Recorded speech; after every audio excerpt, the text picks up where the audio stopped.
Hi, my name is Ben Pollard, and I'm a site interpreter here at the Lewis and Clark State Historic Site. Today I want to talk to you about the Corps of Discovery, the Detachment, the men of the expedition. These were all soldiers, and some of them private guy attired on, that made the journey all the way to the Pacific Ocean and back. But they weren't guaranteed that they were ever going to get to go on this trip.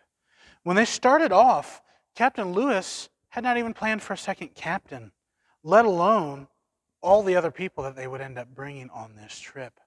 The more responsibilities that got heaped up on the captains, the more supplies you need, the more people you need to move the supplies, you need more food and supplies for those men, and it starts to pile on.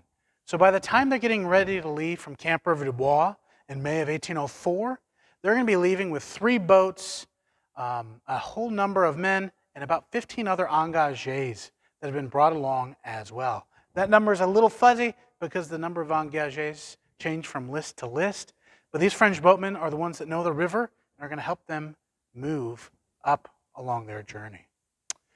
So all these soldiers here in camp at Camp River Dubois really want to go on this trip.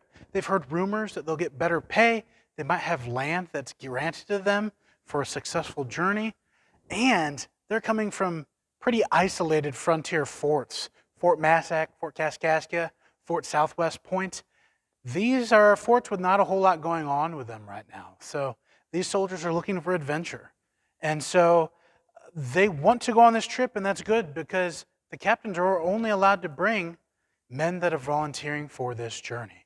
The one exception is York. That's Captain Clark's slave that he brings with him on the expedition. He's an important part of this team. He will actually open up avenues of discussion with tribes that probably wouldn't have had much to do with him otherwise. And he actually does a great job of tending for the men. These other soldiers, though, they've got to prove their mettle here in camp to prove that they should get to go. And so the captains are looking for particular skills. Just like you would build a baseball team or build a football team, you're looking for different people that can do very important jobs and work together as a team. And so Captain Clark, who's here in camp at Camp River Dubois, a lot more than Captain Lewis, is going to keep in his notes rosters of the men, including check marks and X's and hash marks and dashes, and little notes about what they did and didn't do in camp. You're looking for skills and personality. Is this the kind of guy that's going to work hard, or is this the kind of guy that you give him a job to do and you turn around and they've already snuck off? There's a lot factoring in here, but they're looking to put together the best team that they can because this is the only people they can rely on for the rest of their journey. Many of these are going to be hunters and outdoorsmen and guys that have already grown up on the frontier. These are recruits from Kentucky, parts of Pennsylvania. The 9 young men from Kentucky are a lot of the best hunters on this expedition, and Clark is tracking all the hunters who go out every day here at Camp River Dubois to see who the best hunters are. Those are the ones you're going to rely on when you're short on food. They're also looking to gather people with skills, like the blacksmiths, John Shields, Alexander Willard, and maybe a few others with minor blacksmithing skills are going to be critical to making sure that the equipment still works on this expedition.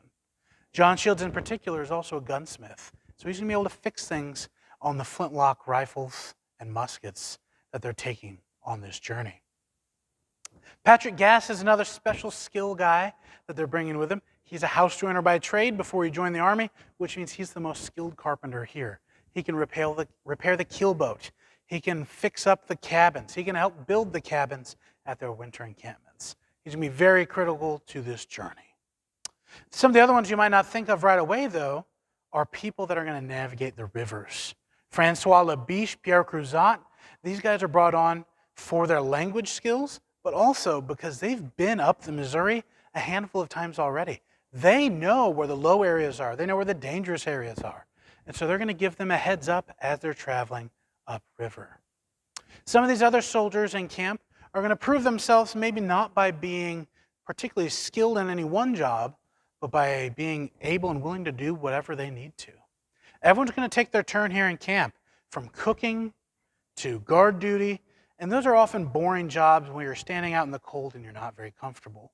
But if you're doing it well here, the captains and the other men know that they can rely on you and trust you later on.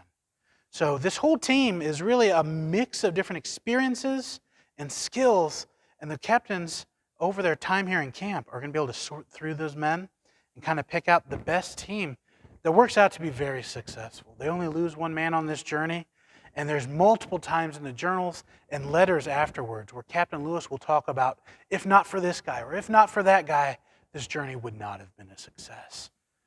All of that decision making, though, was really happening here at Camp River Dubois. Thanks for watching, and I hope you watch our other videos and check us out on our Facebook page.